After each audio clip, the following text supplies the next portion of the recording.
राधे राधे। कैसे हैं आप सभी लोग। आशा करती हूँ कान्हा की कृपा से, श्री हरि विष्णु की कृपा से अच्छे ही होंगे। तो आज हम पूर्णिमा तिथि के विषय में आपको बताने जा रहे हैं, तो ध्यानपूर्वक सुनिए। पंचांग के अनुसार 1 अगस्त 2023 को मंगलवार के दिन सुबह 3:51 से सावन के अधिक मास के शुक्ल पक्ष की पूर्णिमा तिथि की शुरुआत होगी और देर रात तक 12:01 पर समाप्ति होगी। इस मौके पर किए गए दान पुण्य के सभी कार्यों से भक्तों की सभी मनोकामनाएं पूरी होती हैं और घर में सुख समृद्धि और शांति आती है। तो 1 अगस्त 2023 को अधिक मास की पूर्णिमा पर 3 शुभ योग बन रहे हैं, जिसके कारण इस दिन इसका महत्व और अधिक बढ़ गया है। इस दिन आयुष्मान योग 6:53 पर शुरू होगा और 2 अगस्त को दोपहर 2:34 पर समाप्त होगा। वहीं प्रीति योग का शुरुआत 31 जुलाई रात 11:55 से शुरू होगा और 1 अगस्त 2023 को शाम 6:53 पर खत्म होगा। इस दिन लक्ष्मी नारायण योग भी बन रहा है। इस योग में किए गए उपायों से धन लाभ के मार्ग भी बनते हैं।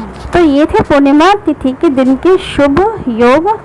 आइए आपको बताते हैं कि अधिक मास की पूर्णिमा की व्रत की कथा। पूजा करने के बाद कथा और आरती ज़रूरी होती है, इसलिए प्रत्येक व्यक्ति को घर में पूर्णिमा के व्रत की आरती ज़रूर करनी चाहिए और कथा भी ज़रूर सुननी चाहिए। आइए शुरू करते हैं अधिक मास पूर्णिमा व्रत की कथा। पौराणिक मान्यताओं के अनुसार कांतिका नगर में धनेश्वर नाम का ब्राह्मण निवास करता था, जो दान पर अपना जीवन निर्वाह करता था। ब्राह्मण और उसकी पत्नी के कोई संतान नहीं थी। एक दिन उसकी पत्नी नगर में भिक्षा मांगने गई, लेकिन सबने उसे भिक्षा देने से इनकार कर दिया। कई लोगों ने बांझ कहकर उसका अपमान किया। तब एक व्यक्ति ने उसे 16 दिन तक माँ काली की पूजा करने को कहा।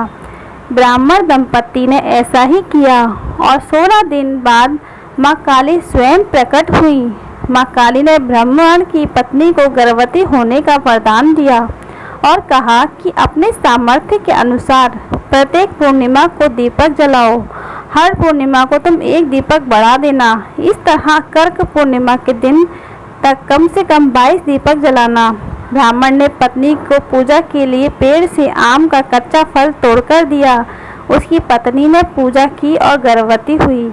प्रत्येक पूर्णिमा को वह माँ काली के कहे अनुसार दीपक जलाती रही।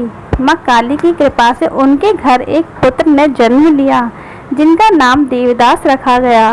बड़ा होने पर उसे अपने मामा के साथ पढ़ने के लिए काशी भेजा गया। काशी में उन दोनों के साथ एक दुर्घटना घटी, जिसके कारण धोखे से देवदास का विवाह हो गया। देवदास ने कहा कि वह अल्पायु है, लेकिन उसके बावजूद भी जबरन उसका विवाह करवा दिया गया। कुछ समय बाद काल उसके प्राण लेने आया, लेकिन ब्राह्मण दंपति ने पूर्णिमा का व्रत रखा था, इसीलिए काल उसका कुछ नहीं बिगाड़ पाया।